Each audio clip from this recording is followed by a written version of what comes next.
నమస్తే గువ్వల బాలరాజు గారు. నమస్కారం రాజు. ఎందుకు రాజీనామా చేశారు ఈ సమయంలో? ప్రస్తుతం ఉన్నటువంటి పరిస్థితుల్లో పాలకపక్షం కానీ ప్రతిపక్షాలు కానీ ఓకే, చర్చ అంతా కూడా వారి లక్ష్యాల వైపు, వారి వ్యక్తిగత ఎదుగుదల వైపు, వాళ్ళ పార్టీల ఎగ్జిస్టెన్స్ వైపే చర్చ జరుపుతూ ఉన్నారు తప్ప ప్రధానంగా సమాజంలో రాజకీయ పార్టీలు, రాజకీయ వ్యవస్థ అంతా కూడా ప్రజల శ్రేయస్సు కోసమై ఉండాలి, ప్రజల అభ్యున్నతి కోసము పార్టీలు ఆలోచించాలి తప్ప ఆ దిశగా చర్చ జరగట్లేదు. కాబట్టి నేను ప్రస్తుతం ఉన్నటువంటి పార్టీ నుండి బయటికి రావడం జరిగింది. సో బీఆర్ఎస్ ఇప్పుడు అపోజిషన్లో ఉంది, బీఆర్ఎస్ ఇప్పుడు కోలుకునే పరిస్థితిలో లేదు, రాజకీయంగా మీకు ఇబ్బంది ఉన్నది అనే కదా మీరు పార్టీకి రిజైన్ చేసి వేరే పార్టీలోకి వెళ్ళాలనుకుంటున్నది. ఇప్పుడు అట్లంటే మీ ప్రకారం రఘు గారు, తెలంగాణ రాజకీయాల్లో బీఆర్ఎస్ పార్టీలో ఉనికి లేదు, ఎగ్జిస్టెన్స్ వాళ్ళకి కష్టమవుతుంది, ఇంకా వేరే పార్టీలకు అవకాశం ఉందని మీకు ఏమైనా అభిప్రాయం ఉందా? ఏ పార్టీకి అవకాశం లేదా మీ ప్రకారం ఏమైనా ఉందా అంటే? ఎందుకంటే డైరెక్ట్గా మీరు బీఆర్ఎస్ అవకాశం లేదు, ఏదో ఒక పార్టీకి అయితే అవకాశం ఉంటుంది. అందుకోసం అంటున్నా, అవకాశము బీఆర్ఎస్ ఉంటుంది, లేదంటే మీ ప్రకారము బీజేపీ మన బీఆర్ఎస్ కాంగ్రెస్ ఉంటుంది, లేదు అని అంటే బీజేపీ ఉంటుందని మీరు అనుకుంటుండొచ్చు. కానీ నేనంటున్నా, ఏ పార్టీలైనా సరే ఆ దిశగా ఆలోచించడం లేదు కాబట్టే నేను ఎగ్జిట్ అవుతా ఉన్నా. ఆ దిశగా ఎవరైతే ఆలోచనలు చేస్తారో, నేను ఎందుకంటే ఒక సామాన్య కుటుంబం నుంచి, ఒక వలస కూలి కుటుంబం నుంచి వచ్చినటువంటి వాడిని. ఓకే, అంత్యోదయ అనేది చిట్ట చివరి వ్యక్తి వరకు, పౌరుడి వరకు వెళ్ళాల్సినటువంటి బాధ్యత ఉంది. కానీ ఆ దిశగా ఎవరు ఆలోచన చేస్తలేరు కాబట్టి, ఆ దిశగా ఎవరైతే ఆలోచన చేస్తారో వారితో ఉండి కలిసి పనిచేయచ్చు. లేదు అని అంటే పోరాటాలు కొత్త కాదు, తెలంగాణ రాష్ట్ర సాధన ఉద్యమమే కాకుండా జీవితం అంతా కూడా ఒక పోరాటం భగవంతుడి దయ, మా తల్లిదండ్రుల ఆశీర్వాదం, నా ఆత్మీయులు, నా వెల్ విషెస్ వల్ల, నా హార్డ్ వర్క్ వల్ల నేను ఈ స్థాయికి రావడం జరిగింది. జేఏసీ పెట్టి సంఘం పెట్టబోతున్నారా? మీ మాటలు బట్టి చూస్తే అదే అర్థమవుతుంది. నేనేమంటున్నా అంటే, తెలంగాణ ఉద్యమంలో కూడా అదే జరిగింది. మీరు జర్నలిస్ట్గా సంఘం పెట్టినరు, లేదంటే యువకులుగా సంఘాలు పెట్టినరు, మనమందరం కూడా జేఏసీలుగా ఏర్పడ్డప్పటికీ మన ఎజెండా, మన గొడుగు తెలంగాణ రాష్ట్రం అని, తెలంగాణ రాష్ట్ర ఏర్పాటు కోసమే మనం అందరం పనిచేసినాం.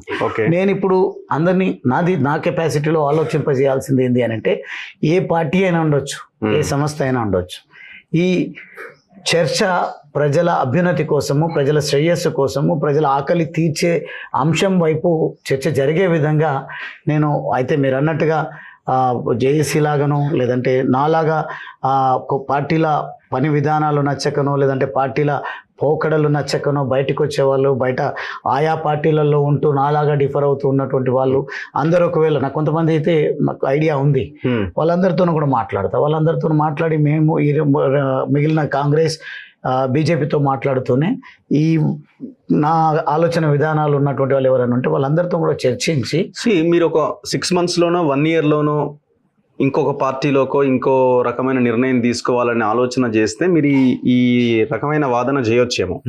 కానీ మీరు ఇమీడియట్గా మీరు నిర్ణయం తీసుకుని పార్టీలో జాయిన్ కాబోతున్నారు. Just within 2-3 days or 3-4 daysలో జాయిన్ కాబోతున్నారు. అంటే నేను 10 సంవత్సరాలు శాసనసభ్యుడిగా పనిచేసిన, దాదాపుగా 2 దశాబ్దాలుగా ప్రత్యక్ష రాజకీయాల్లో ఉన్నా. తర్వాత నా పోరాటం అంతా కూడా, నా నేపథ్యం అంతా కూడా రోజుకు ఎంతో కొంత సామాజిక స్పృహ నాలో ఉన్నదాన్ని రగిలించేటువంటి నేపథ్యం నుంచే వచ్చిన. అంటే ఈ రాజీనామా అనేది అలా ఫేస్ చేయడం జరిగింది కాదు, లేదంటే ఎవరో వస్తారు వాళ్ళతో జతగట్టి నేను పనిచేయొచ్చు అని అలా ఫేస్ చేయడం జరిగిందే కదా. కాదు, కార్యకర్తలకు చెప్పకుండా రిజైన్ చేయడం, రాత్రి రిజైన్ చేశారు కదా. రిజైన్ చేయడం అలా ఫేస్ చేయడమే జరిగింది. దాని విషయంలో నేను మా వాళ్ళకు పలు సందర్భాల్లో నిన్న ప్రత్యక్షంగా కూడా క్షమించమని నా ఆత్మీయులకు, నా క్యాడర్కు, నా అభిమానులకు, నా అన్నదమ్ములకు, నాతో పాటు పనిచేసినటువంటి మాజీ ప్రజాప్రతినిధులకు ఎవరైతే ఉన్నారో అందరితోనూ కూడా నేను చెప్పడం జరిగింది. కారణం ఏంది అలా ఫేస్ అయ్యానంటే, నాకు తెలుసు ఒత్తిళ్ళు ఏ రకంగా ఉంటాయో, అదేవిధంగా మా పార్టీ పని విధానము, స్ట్రాటజీస్ ఎట్లుంటాయో కూడా మాకు తెలుసు. నాకు తెలిసి సమాచారాన్ని సేకరించేటువంటి విషయంలో మన తొలి వెలుగు కూడా చాలా క్లెవర్గా, ఇంటెలిజెంట్గానే పనిచేస్తుంది. నేను అనుకుంటున్నాను, నా ఆలోచనలను మీరు కూడా స్మెల్ చేయలేకపోయినారు. అంటే మీ కన్సిడరేషన్లో నేను లేనని కాదు. అవును, మీరు రిజైన్ చేస్తారని మేము స్మెల్ చేయలేకపోయాను. అంటే కారణం ఏంది అని అంటే, ఒక ఫర్మ్ డిసిషన్ తీసుకున్న తర్వాత మళ్ళీ ఎవరో వచ్చి నా అటెన్షన్ డైవర్ట్ చేసే విధంగా, మళ్ళీ నా మనసు మార్చే విధంగా చేస్తారేమో, చెయ్యరు, కాదు, సాధ్యం కాదని తెలుసు. కానీ మా పార్టీలో నేను పనిచేసిన పార్టీ ఎత్తుగడ ఎట్లుంటుందంటే, ఒకటేమో ఆ విషయాల పట్ల మాట్లాడుతూనే ఉంటారు, కన్విన్స్ చేసే ప్రయత్నం చేస్తారు, సైమల్టేనియస్గా అవసరమైతే ఇంకో దెబ్బ వేసి లేదంటే సస్పెండ్ చేసి పంపించేటువంటి ప్రయత్నం చేస్తారు. ఓకే, అంత అవివేకంగా నేను లేను కాబట్టి వాళ్ళ ఎత్తుగడలు ఈ రకంగా ఉంటాయని వాళ్ళు సస్పెండ్ చేసే స్కోప్ వాళ్ళకి ఇవ్వలేదు, లేకుంటే నా క్యారెక్టర్ను వాళ్ళు అసాసినేట్ చేసి పంపించేటువంటి అవకాశం కూడా నేను ఇవ్వలేదు వాళ్ళు. ఒకటి మేము మీరు రిజైన్ చేస్తారని మేము స్మెల్ చేయలేకపోయినాం, ఎవరు స్మెల్ చేయలేకపోయారు, మీరు రాత్రికి రాత్రి నిర్ణయం తీసుకున్నారు. మీ పార్టీ మిమ్మల్ని బయటకు పంపించే ప్రయత్నం చేస్తున్నదనో, మీ పార్టీ మిమ్మల్ని పక్కన పెడుతున్నదనో మీరు ఎట్లా స్మెల్ చేయగలిగినారు? మీకు జరిగిన అన్యాయం ఏంటి? రిజైన్ చేసిరంటే మీకు అన్యాయం జరిగినట్టే కదా? కాదు, అంతే ఉంటుంది, అంతకు మించి నేను ఏమంటున్నా, నా ఆలోచన విధానాలతోన పార్టీ నడవట్లేదు. పార్టీ వాళ్ళదే అయి ఉండొచ్చు. పార్టీలో సైనికుడిగా పార్టీని పెంచే దాంట్లో నా వంతు పాత్ర పోషించిన నేను. ఆలోచన విధానం అంటే ఏంటి? మీకు 2 సార్లు టికెట్ ఇచ్చినారు, మీరు ఎమ్మెల్యే అయ్యి గెలిచినారు, 3 సార్లు టికెట్లు ఇచ్చినారు, సరే 3 సార్లు ఓడిపోయిండు, 4 సార్లు ఇచ్చినారు, 2 సార్లు ఎమ్మెల్యే అయ్యారు, సరే మొన్న ఓడిపోయినారు, మరి ఇంకా మీకు ఇంకా ఏమీ మీ పార్టీ మీకు ఇవ్వలేదు.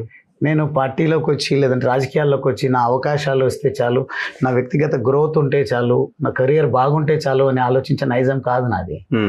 నా జీవితం స్ట్రగుల్స్ నుంచి వచ్చి ఒక అద్భుతమైన జీవితాన్ని నేను నా కెపాసిటీలో నేను నిర్మించుకున్న తర్వాత నేను రాజకీయాల్లోకి వచ్చిన. దేనికోసం వచ్చినా అక్కడ నాది ఆస్తులు పెంచుకోవడం కోసమో లేకుంటే నా ఫేమ్ను పెంచుకోవడం కోసమో కాదు రాలేదు. నేను ఏ నేపథ్యం నుంచి అయితే వచ్చానో నా నేపథ్యం కలిగినటువంటి సామాజిక వర్గాలకు, అది ఎస్సీ కానీ ఎస్టీ కానీ బీసీ మైనారిటీ అగ్రవర్ణాల్లో ఉన్నటువంటి పేదలైనా, నా అంటే నేను ఇచ్చే డెఫినేషన్ పేద, ఆ పేద వర్గాలకు ఫలాలు అందాలంటే అధికార పార్టీకి ప్రభుత్వానికి ఆ సోయి కన్సర్న్ ఉండాలి.